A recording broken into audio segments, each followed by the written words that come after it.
नमस्कार। इस live broadcast में आपका स्वागत है। कल शाम को जब सुप्रीम कोर्ट की कार्रवाई हुई तो उसके बाद मैंने सवाल पूछा था, ये आशा की किरण है या कि रेशम का फंदा? सवाल था क्योंकि उस वक्त तक ऑर्डर हमारे पास था नहीं। आज सुप्रीम कोर्ट में कार्रवाई हुई, सिर्फ ऑर्डर नहीं आया। हमारी सोच गलत थी, हमने सोचा था केवल ऑर्डर पास किया जाएगा, लेकिन ऑर्डर नहीं, आज फिर कार्रवाई हुई और आखिर में कोर्ट ने मौखिक आदेश दिया और अभी कोई आध पौन घंटा पहले कोर्ट का रिटन आदेश भी आ गया। 11 पेज लंबा आदेश कोर्ट का आ गया जो मैंने पढ़ा। तो अब हम इसके ऊपर क्लियर चर्चा कर सकते हैं और स्पष्ट निष्कर्ष है कि जिसे आशा की किरण लोग मान के चल रहे थे वो रेशम का फंदा निकला। कल कोर्ट ने कई अच्छी बातें कही। कोर्ट ने कहा, सरकार से कहा कि आप वार्ता में गंभीर नहीं हैं। कोर्ट ने कहा कि आप बिना किसानों से राय किए इतना बड़ा कानून कैसे लेके आ सकते हैं। कोर्ट ने कहा इस कानून को हमें रोकना पड़ेगा। कोर्ट ने किसानों की परिस्थिति पे चिंता व्यक्त की। किसान आत्महत्या कर रहे हैं, किसान शहीद हो रहे हैं, ठंड में हैं, इनके प्रति कोर्ट ने सहानुभूति दिखाई। किसान को लगा जैसे किसी ने मलहम लगाई हो उसमें। लेकिन आपको ध्यान है, कल शाम को मैंने कहा था कि बजट का कोई घोषणा हो तो वित्त मंत्री की स्पीच नहीं सुनिए, वित्त मंत्री की टेबल पढ़िए कि उसने कितना पैसा दिया है। सुंदर शब्दों पे न जाइए। और कोर्ट की बात को अगर समझना हो तो कोर्ट ने ओरल ऑब्जर्वेशन जो दिए हैं, मौखिक बात की है, उस पे मत जाइए।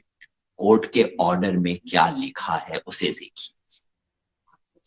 और जब उसे देखा तो स्पष्ट है कि ये वो नहीं था जिसका जनता को इंतजार था, जिसका किसानों को इंतजार था। जो मीठी बातें थी वो सच्ची थी। मैं नहीं कहता कि कोर्ट कोई ड्रामा कर रहा था, मैं नहीं कहता कि कोर्ट जानबूझ के सिर्फ कोई कड़वी गोली को चाशनी में लपेट रहा था। मैं सिर्फ इतना कहता हूं कि इस कोर्ट के आदेश को अगर आप अपने पूर्णता में देखें, कंप्लीट ऑर्डर को देखें, तो इससे किसान को कुछ हासिल नहीं होता है। कुछ छोटी छोटी चीजें हासिल होती हैं जिसके बारे में बात करूंगा। 11 पेज का आदेश क्या है उस पर आने से पहले आज कोर्ट की कार्यवाही में क्या कुछ हुआ इसका थोड़ा सा ब्यौरा। जैसे मैंने बताया, कल कोर्ट ने कार्यवाही शुरू होते ही कोर्ट ने अपना मन बना लिया था। कहा था कि हम इसको स्टे करेंगे और एक कमेटी बनाएंगे। कोर्ट पहले से मन बना के आया हुआ था। आज भी चर्चा उसी बातचीत पे हुई। लेकिन आपको दो चार बात याद दिला दूं, हमें याद रखना चाहिए। नंबर एक, कोई भी किसान संगठन जो कि इस आंदोलन में जुड़ा हुआ है वो कोर्ट के सामने नहीं गया था। कौन गया था? कुछ एक अनजान से वकील साहब गए थे, कोर्ट के सामने जाके कह रहे थे इन किसानों को उठा दिया जाए। वहां से सारा कोर्ट का मामला शुरू हुआ। ना सरकार गई ना किसान गए। हाँ, जिन वकील साहब ने उठाया उनके पीछे जब हरीश साल्वे जैसे वकील खड़े हो गए तो लोगों को लगा, माथा ठनका कि अरे हरीश साल्वे इतनी पिटीशन के ऊपर खड़े हैं, मतलब कहीं ना कहीं सरकार का हाथ है। खैर, कोर्ट के सामने ना तो किसानों ने कोई पिटीशन डाली, ना ही कोर्ट के सामने किसी भी पिटीशन के अंदर ये कहा गया कि वार्ता सफल नहीं हो रही है, आप इसमें आइए ना, आप कुछ कीजिए ना। किसी ने नहीं कहा। दो तरह की पिटीशन थी। एक पिटीशन कोर्ट के सामने ये थी जो कह रही थी कि किसान यहाँ पे खड़े हैं, जनता को तकलीफ है, कृपया किसानों को उठाइए।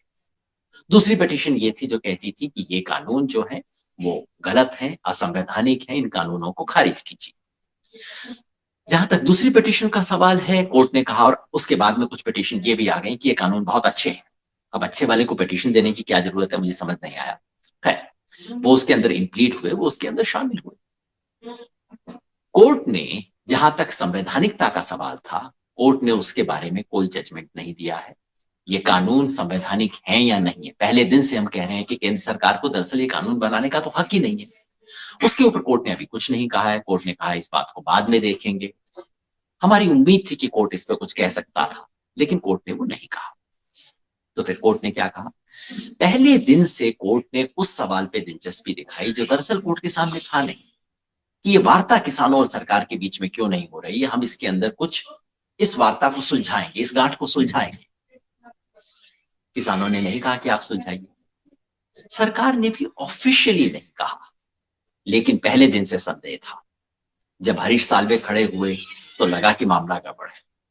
फिर उसके बाद वार्ता के 8वें राउंड में जब सरकार ने खुद कहा कि अब मामला कोर्ट सुलझेगा, अरे आप वार्ता कर रहे हो, वार्ता की अगली तारीख दे रहे हो 15 तारीख की, और कह रहे हो कि मामला कोर्ट में सुलझेगा।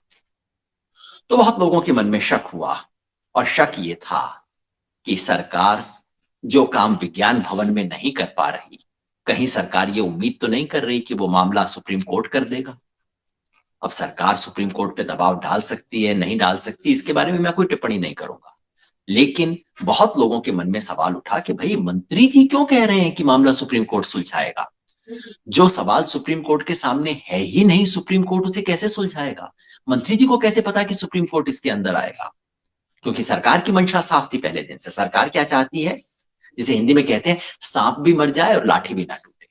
सांप मर जाए मतलब ये किसान जो बैठे हुए हैं सड़क पे, रोज रोज खबर आ रही है, टीवी पे न्यूज आ रही है, फोटो आ रहे हैं जो बड़े दारुण हैं, कहीं ये झंझट खत्म हो जाए, ये सरदर्दी खत्म हो जाए। सरकार चाहती है किसी तरह से किसान उठे, समस्या का समाधान वो नहीं चाहती, किसान उठ जाए, सरदर्दी खत्म हो जाए, आंदोलन समाप्त हो जाए, सरकार चाहती है। और लाठी भी ना टूटे मतलब कि ये 3 कानून वापस भी ना लेने पड़े। आखिर प्रधानमंत्री जी की इज्जत का मामला है भाई, कैसे वापस लिया जा सकता है? तो बहुत लोगों को लगा कि एक सांप भी मर जाए और लाठी भी ना टूटे, ये काम विज्ञान भवन में तो हो नहीं पा रहा, कहीं सुप्रीम कोर्ट में तो ऐसा नहीं होगा, कहीं सुप्रीम कोर्ट के किए का ऐसा असर तो नहीं होगा। ये सवाल लोगों के मन में थे, लेकिन फिर भी बहुत लोग बड़ी उम्मीद से सुप्रीम कोर्ट की हियरिंग को देख रहे थे। कल की हियरिंग से आशा बंधी कि सुप्रीम कोर्ट ने काफी अच्छी बातें कही। आज की हियरिंग में भी सुप्रीम कोर्ट ने किसानों के आंदोलन के प्रति नरमी का रुख दिखाया। 2-3 चीजें हुई जिससे मैं थोड़ा हैरानी हुई। पहला, कोर्ट कुछ ढूंढ रहे थे कि कोई तो जो कि कोर्ट के इस ऑफर को एक्सेप्ट करे। अब कोर्ट तो चाहता था कि किसान संगठन इसको एक्सेप्ट करें, लेकिन आज कोर्ट के सामने किसान संगठनों का एक भी वकील अपीयर ही नहीं हुआ। मैंने कल आपको बताया था कि 400 से ज्यादा जो किसान संगठन हैं, उनमें से सिर्फ 8 संगठनों को कोर्ट ने अपने सामने बुलाया था। वो खुद कोर्ट के सामने नहीं गए थे, कोर्ट ने आदेश दिया था कि आप हमारे सामने आइए, इम्प्लीड किया था उनको। उन 8 संगठनों की तरफ से कल दुष्यंत दवे, प्रशांत भूषण, एच.एस. फुल्का और पॉलिन गोंसाल्विस हाजिर हुए थे। उन्होंने बताया था कि उन्हें इस मध्यस्थता में कोई रुचि नहीं। उन्होंने जहां तक लॉ एंड ऑर्डर की बात थी वो स्पष्ट कर दी थी, और सुप्रीम कोर्ट ने भी लगभग स्पष्ट कर दिया था कि वो किसानों को उठाने का, यहां से भगाने का कोई ऑर्डर देने वाली नहीं। और किसान संगठनों ने स्पष्ट कर दिया था कि मध्यस्थता में कमेटी के मामले में उनकी कोई दिलचस्पी नहीं। ये बात हमारे वकीलों ने स्पष्ट कर दी थी। इसलिए आज उन 8 किसान संगठनों की तरफ से कोई प्रतिनिधि था ही नहीं, कोई वकील नहीं था। कोर्ट ने 1-2 बार पूछा भी, दुष्यंत दवे कहाँ है, प्रशांत भूषण कहाँ है, तो थे ही। यानी कि किसान कोर्ट में नहीं था। किसानों के नाम पे कौन थे? कोर्ट ढूंढ रहा था कि कोई संगठन ऐसा मिल जाए जो आके कह दे हाँ जी हमें मध्यस्थता मंजूर है, हाँ जी हम इस कमेटी से बात कर लेंगे, हाँ जी हम उठ जाएंगे। क्योंकि कल याद है कोर्ट ने यह भी कहा था कि बुजुर्ग, महिलाएं और बच्चों को रखा गया है। रखा गया है मतलब अंग्रेजी में केप्ट, मतलब जैसे उनकी इच्छा के विरुद्ध रखा गया हो। बच्चों और बूढ़ों को इच्छा के विरुद्ध कौन रखेगा? और दूसरा, ये मानना कि अगर औरत किसान आंदोलन में है तो वो बेचारी हैं जिनको जाना चाहिए। इस देश में खेती का 70% काम औरत करती है, और किसान आंदोलन में वो औरत शामिल नहीं हो सकती। वो औरत अपनी इच्छा से अपने हक की लड़ाई में शामिल नहीं हो सकती। मुझे बहुत हैरानी हुई कि ये बिल्कुल 200-300 साल पुरानी किस्म की बातें सुप्रीम कोर्ट की से आई कि बस औरतें हैं, औरतों को जाना चाहिए। और आज कोर्ट ढूंढ रहा था कि कोई मिल जाए जो ये बात कहे। और एक वकील साहब खड़े हो गए, एपी सिंह। उन्होंने कहा मैं बीकेयू भानु का प्रतिनिधि हूं, हम संघर्ष में शामिल हैं। मैंने अपने मुवक्किल से बात कर ली है, मैंने उनको बताया कि आप चाहते हैं कि बुजुर्ग और महिलाएं और बच्चे चले जाएं, और उन्होंने मुझे आश्वासन दिया है कि वो चले जाएंगे। कोर्ट बहुत खुश हुआ। जज साहब ने कहा अच्छा ये बात है, हम इसको रिकॉर्ड कर लें। बिल्कुल, और उस बात को उन्होंने ऑर्डर में रिकॉर्ड भी कर दिया है। मजे की बात पता है क्या है? जैसे ही मैंने देखा दोपहर 1:30-2 बजे की उन्होंने ये बात कही है, मैंने तुरंत बीकेयू भानु के लीडर भानु साहब को फोन किया जिनसे अपनी बातचीत है। मैंने कहा भानु साहब, वकील साहब ने आपसे बात की है? उन्होंने कहा नहीं भाई, मैं तो हॉस्पिटल में भर्ती हूं, मेरे से किसी ने बात नहीं की है पिछले 24 घंटे में। मैंने कहा आपके वकील साहब कोर्ट में कह रहे हैं कि उन्होंने आपसे बात की है और आप इस बात पे राजी हो कि औरत, बच्चे और बुजुर्ग यहां से उठ के चले जाएंगे? उन्होंने कहा बच्चा बच्चा लड़ेगा, कोई नहीं उठेगा। मतलब एक वरिष्ठ वकील सुप्रीम कोर्ट के सामने बिल्कुल खुल्लम खुल्ला झूठ बोल रहे थे, और कोर्ट चुपचाप से सुन रहा था। हालांकि कोर्ट को पता नहीं लगा होगा उस वक्त की ये झूठ बात है। मैंने तुरंत ट्वीट कर दिया ये बात है, एक और बात उठी, देश के अटॉर्नी जनरल ने सुप्रीम कोर्ट में आज कहा कि इस आंदोलन में खालिस्तानी एलिमेंट घुस चुके हैं। खालिस्तानी एलिमेंट घुसे हैं, कैसे पता है आपको इसके बारे में? कोई प्रूफ नहीं, बस उन्होंने ये जरूर कहा हम एफिडेविट दायर करेंगे। अब आप बताइए, सवाल ये है कि इतने बड़े आंदोलन जिसमें लाखों लोग शामिल हैं, उसमें कौन सा एलिमेंट नहीं होगा? उसमें संत भी होंगे, गुंडे भी होंगे, अच्छे भी होंगे, बुरे भी होंगे। प्रश्न ये है कि क्या उसमें उसके नेतृत्व में खालिस्तानी आतंकवादी पाकिस्तानी चीन वाले उनका हाथ है? क्या वो लोग कर रहे हैं? मुझे बहुत दुख हुआ कि देश के अटॉर्नी जनरल ने इस तरह की बात कही। हालांकि उन्होंने कहा है वो एफिडेविट लाएंगे, एफिडेविट जरूर लाएं, लेकिन होम मिनिस्ट्री काम क्यों नहीं करती? वो खालिस्तानी अगर बैठे बैठे सब कुछ करवा रहे हैं, होम मिनिस्ट्री जाहिर करे, उनके ऊपर कार्रवाई करे और बताइए कि क्या इस आंदोलन के नेतृत्व में वो लोग शामिल हैं। खैर, कार्रवाई के ऊपर लंबी बात मैं नहीं कहूंगा। ऑर्डर, ऑर्डर में एक ऑर्डर है जो कि नहीं है और दो ऑर्डर हैं जो कि हैं। जो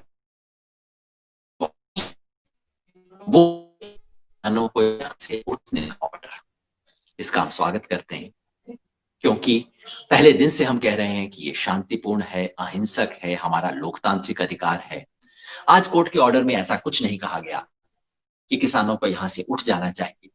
हालांकि कोर्ट ने बड़ी नरम भाषा में कहा है कि हम किसानों को उठने के लिए तो नहीं कह रहे, लेकिन हमारी उम्मीद है कि स्टे ऑर्डर देखने के बाद किसानों का मन बदलेगा और वो यहां से उठ जाएंगे। खैर, कोर्ट को धन्यवाद, पहले दिन से हमने कहा है धन्यवाद। वैसे जरूरत नहीं होनी चाहिए, लोकतांत्रिक संघर्ष करना दुनिया में हमेशा अधिकार रहा है, लेकिन हमारे देश में इन छोटी छोटी चीजों के लिए, जिसको अंग्रेजी में कहते हैं ना स्मॉल मर्सीज, उसके लिए भी धन्यवाद करना पड़ता है। शुक्रिया। दूसरा ऑर्डर है स्टे ऑर्डर। सुप्रीम कोर्ट ने इन तीनों कानूनों के कार्यान्वयन पे स्टे दे दिया है। कार्यान्वयन पे स्टे है, कानून का स्टे नहीं है। मतलब सुप्रीम कोर्ट ने इन कानूनों पर कोई टिप्पणी नहीं की। आमतौर पर स्टे ऑर्डर कब मिलता है? जब कोर्ट कहता है कि ये कानून पहली नजर में तो इलीगल लगता है, जिसपे स्टे ऑर्डर दे देते हैं, बाद में देखेंगे। कोर्ट ने ऐसा कुछ नहीं कहा। कोर्ट ने नहीं कहा कि पहली दृष्टि में अनकॉन्स्टिट्यूशनल है, जो बात हम कहते रहे हैं उसके बारे में कोर्ट ने कोई टिप्पणी नहीं की है। बस ही मतलब सुलह सफाई हो जाए, इसके लिए हम इसको बस सिर्फ स्टे दे रहे हैं। कल अटॉर्नी जनरल ने भी कहा था, मुझे भी महसूस होता है कि भाई अगर आप स्टे दे रहे हैं तो कारण तो दीजिए ना, किस कारण से आप स्टे दे रहे हैं? क्या सिर्फ सुलह सफाई के लिए स्टे दिया जा सकता है? खैर, सुप्रीम कोर्ट सुप्रीम है, उन्होंने दिया है, स्टे दिया है, उसका स्वागत करते हैं। लेकिन आपको याद दिला दूं, ये सिर्फ एक टेम्परेरी स्टे है। मतलब सुप्रीम कोर्ट चाहे तो कल उठा सकता है, परसों ऑर्डर आ सकता है, 2 हफ्ते बाद आ सकता है, 2 महीने बाद आ सकता है, जैसा कि अभी हाल ही में हुआ। ये जो मोदी जी का महल बन रहा है ना राजपथ के ऊपर, सेंट्रल विस्टा प्रोजेक्ट, उस प्रोजेक्ट के बारे में भी यही हुआ। सुप्रीम कोर्ट ने स्टे दे दिया, बहुत लोग बड़े खुश हो गए, साहब स्टे दे दिया सुप्रीम कोर्ट ने, इसको रोक दिया है। 1 महीने बाद कोर्ट ने ऑर्डर दे दिया, नहीं सब कुछ ठीक है, स्टे हटा दिया, काम खत्म हो गया। तो स्टे है, लेकिन टेम्परेरी स्टे है। और ये वो इसके लिए लाखों किसान दिल्ली आए, हम स्टे मांगने नहीं आए, हम इन कानूनों को रद्द करवाने के लिए आए हैं। दूसरी बात, तीसरा मामला, तीसरा ऑर्डर जो सुप्रीम कोर्ट का है, और वही सारा पेच है। सुप्रीम कोर्ट ने एक कमेटी बना दी है। कल पहले बार से सुप्रीम कोर्ट कह रहा था हम एक कमेटी बनाएंगे। सुप्रीम कोर्ट ने कमेटी बना दी है, और वो कमेटी 4 लोगों की कमेटी है। कमेटी क्या करेगी, बातचीत में स्पष्ट नहीं हुआ। ऑर्डर जब देखा तब भी पूरी तरह स्पष्ट नहीं हुआ, लेकिन ऑर्डर कहता है कि ये कमेटी तमाम किसान संगठनों से बात करेगी, जो आंदोलन कर रहे हैं उनसे भी, जो आंदोलन नहीं कर रहे हैं उनसे। बात करके क्या करेगी? बात करके कमेटी ये तय करेगी कि किसान क्या चाहते हैं, उसके बेसिस पे सुप्रीम कोर्ट को एडवाइस करेगी कि ये कानूनों के बारे में किसानों की राय क्या है। मतलब कमेटी ऐसी होगी जिसपे किसानों को विश्वास हो सके, है ना? ऐसा होना चाहिए। किसान संगठनों ने पहले दिन से कहा कि देखिए, ये सुलह सफाई हमने कोर्ट से नहीं करवानी है, पंचायती हमें कोर्ट से नहीं करवानी है, किसी कमेटी में हमें फंसना नहीं है। और जब कल रात को मैंने कहा कि नहीं, कमेटी से हमें बाहर रहना है, तो कई लोगों ने कहा यार आप कमेटी देखे बिना पहले ही अपनी राय बता रहे हो, कम से कम थोड़ा तो विश्वास करो। हमने कहा कि हमें इस एक्सपर्ट कमेटी या किसी बाहर की कमेटी में नहीं जाना, और कम से कम हमारी तरफ से कोई नहीं है इस कमेटी के अंदर। आज वो चारों नाम आ गए, और मैं आपको वो चारों नाम दिखा देता हूं कौन है। अब आपको समझ आएगा क्यों हम कमेटी का विरोध कर रहे थे। हमारी तो पहले से धारणा थी कि हमें इस सुलह सफाई के अंदर बाहरी नहीं जाना है, जनता का मामला है, जनता के प्रतिनिधियों से है, हमें सरकार से बात करनी है, हमें कमेटी से बात नहीं करनी। लेकिन कमेटी के मेंबर आ गए। अब आप देखिए इसके अंदर 4 कौन मेंबर है। कमेटी में 2 इकोनॉमिस्ट हैं, डॉक्टर अशोक गुलाटी, और दूसरे इकोनॉमिस्ट हैं डॉक्टर जोशी, और 2 एक्टिविस्ट हैं। ये है डॉक्टर अशोक गुलाटी, बहुत प्रसिद्ध अर्थशास्त्री है। मैं इनके बारे में कोई बुरी बात नहीं कहना चाहता, लेकिन केवल एक बात याद रखिए, डॉक्टर अशोक गुलाटी इन तीनों कानूनों के जनक हैं। मतलब उन्होंने पैदा किए तीनों कानून, ये तीनों कानून उनकी सिफारिश के ऊपर लागू किए गए हैं। उस व्यक्ति को आप कमेटी में बनाते हो कि ये कानून सही है कि गलत है? अरे उसने तो बनवाए हैं ये कानून। पहले दिन से अशोक गुलाटी ने लिखा है कि ये महान क्रांति है भारत के किसानों के लिए। 1991 के बाद इस देश में सबसे बड़ा कदम उठाया गया है। अब गुलाटी साहब, मैं जानता हूं उन्हें और बहुत इज्जत करता हूं, मगर जाके गुलाटी साहब से इस बारे में क्या बात होगी? कौन किसान उनके साथ बात कर सकता है? दूसरे अर्थशास्त्री आए हैं डॉक्टर जोशी। डॉक्टर जोशी भी अर्थशास्त्री हैं, और वो पहले दिन से लिख रहे हैं, आर्टिकल लिख रहे हैं कि किसानों की सारी जो इसके बारे में विरोध है वो भ्रम पर आधारित है, गलतफहमी पे आधारित है। और वो कहते हैं कि ये जो जितना पॉजिटिव चीज ये हुई है, ये विन विन सिचुएशन है, कॉन्ट्रैक्ट फार्मिंग होनी ही चाहिए, बाकायदा लिख रहे हैं। अब वो और क्या अपनी राय बदलेंगे? ये कोई न्यूट्रल लोग नहीं है। 2 किसानों के नेताओं को भी शामिल किया गया है। एक है अशोक अनिल गुणवंत जी, जो कि शेतकरी संगठन से हैं। नाम सुन के आपको लगेगा कि हाँ भाई बहुत बड़ा संगठन है, बड़ा संगठन हुआ करता था, लेकिन आज अनिल गुणवंत जी जो है, जिस संगठन से है उसके पास जनाधार नहीं है। और ये संगठन वो है जिसने बाकायदा पटाखे जला के, बाकायदा दिए जला के इन्होंने स्वागत किया था। जिन्होंने पटाखे बजा के स्वागत किया इन 3 कानूनों का, आज उनसे कहा जा रहा है कि अच्छा आप न्यूट्रली देखिए कानून सही है कि गलत है, आप किसानों से पूछिए। क्या पूछेंगे ये? और चौथे हैं भूपेंद्र सिंह मान जी। भूपेंद्र सिंह मान बीकेयू में रहे हैं, देश के जाने हुए किसान नेताओं के अंदर इनका नाम रहा है। संगठन हालांकि आज बहुत छोटा हो गया है। इन्होंने एक संगठन बनाया AIKCC, हमारा संगठन है ऑल इंडिया किसान संघर्ष कोऑर्डिनेशन कमेटी। मान साहब का एक पुराना संगठन है ऑल इंडिया कोऑर्डिनेशन कमेटी। और जब सरकार को कोई किसान नहीं मिला जो कि उनसे बात करने को तैयार था, तो मान साहब बात करने गए सरकार से, और मान साहब और अनिल गुणवंत दोनों ने सरकार को चिट्ठी लिखी है। चिट्ठी आपको दिखा देते हैं। दोनों ने मिलकर सरकार को चिट्ठी लिखी है, और चिट्ठी में 1 महीना पहले तोमर से मिले, तोमर जी को चिट्ठी दी और बताया कि ये तीनों कानून कितने अच्छे हैं, इससे किसान का कितना भला होगा। ये सारी बात इन्होंने चिट्ठी में लिखी है। ये इनके सिग्नेचर आप देख सकते हैं, गुणवंत जी, मान साहब।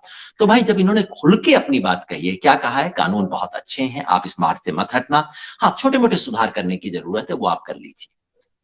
तो ये है साहब 4 लोगों की कमेटी। अब आप बताइए, क्या इन चारों में से एक भी व्यक्ति वो है जो लाखों किसान इस वक्त दिल्ली में चारों तरफ बैठे हुए हैं, उनका विश्वास इनमें से किसी भी किसान को, इनमें से किसी को भी मिलेगा? क्या इनके साथ बात हो सकती है? लोग भले, मैं इनकी भलाई पे शक नहीं कर रहा हूं, मगर ये कैसे न्यूट्रली बात करेंगे? यही शक था हमें पहले दिन से, और इसलिए हमने कहा था नहीं, ऐसी कोई कमेटी नहीं, हम इस कमेटी से दूर रहेंगे। तो क्या होगा? किसान संगठनों ने स्पष्ट फैसला किया है, इस कमेटी से उनका कोई लेना देना नहीं है। जैसे कहते हैं हिंदी में, ना हम आगे ना इसके पीछे। आप बात कर लीजिए, आप सरकार से बात कर लीजिए, आप सुलझा लीजिए, देश का जो किसान आपसे बात करने आ जाए आ जाए। लेकिन ये जो 400 से ज्यादा संगठन संयुक्त किसान मोर्चा के नाम पे संघर्ष कर रहे हैं, उनमें से तो एक भी आपसे बात करने वाला नहीं है, क्योंकि बात करने की स्थिति नहीं। क्या बात करेंगे हम आपसे? मतलब संघर्ष जारी रहेगा। किसान को सड़क से संघर्ष में हासिल हुआ है, किसान का संघर्ष जारी रहेगा। पिछले 2 दिन से मैं हरियाणा के नाका नाका में जा रहा हूं, इस वक्त रोहतक में बैठा हुआ हूं, नाकों में गया हूं, इतना माहौल है इस वक्त। हरियाणा लगभग पंजाब की बराबरी कर रहा है। सब लोग तैयारी कर रहे हैं 26 तारीख की। जो कुछ कार्यक्रम हमने घोषित किए हैं, कार्यक्रम बदस्तूर जारी रहेंगे। किसी कार्यक्रम में कोई बदलाव नहीं है, आप ऐसी किसी गलतफहमी में मत आइए। 13 तारीख को कल लोहड़ी है, हमें तीनों कानूनों की प्रति को जलाना है। 18 तारीख को महिला किसान दिवस है। 20 तारीख को गुरु गोविंद सिंह को याद करते हुए संकल्प लेना है। 23 तारीख को नेताजी सुभाष चंद्र बोस को याद करते हुए हमें राजभवनों का घेराव करना है, और उसके बाद दिल्ली कूच करना है। हर किसान के घर से एक मेंबर दिल्ली आए, हर गांव से 5 ट्रैक्टर ट्रॉली आए, हर गांव से 11 महिलाएं आए, और ये सब होगा शांतिपूर्वक। इसके बारे में पिटीशन एक आ गई है, लोग घबराए हुए हैं और सरकार जानबूझ के घबरा रही है। लेकिन आपको स्पष्ट कर दूं, जो कुछ होगा शांतिपूर्वक होगा। गणतंत्र दिवस किसी एक सरकार या किसी एक पार्टी का दिवस नहीं है, ये देश की जनता का दिवस है। गणतंत्र की शान में बट्टा नहीं लगेगा, तिरंगे को 1 इंच नीचा नहीं होने देगा किसान। जवान अगर उठाता है तिरंगा तो किसान भी तिरंगा उठाएगा, तिरंगे की शान को ऊंचा करेगा किसान। संघर्ष जारी रहेगा, हम लड़ेंगे और जीतेंगे। बहुत बहुत शुक्रिया।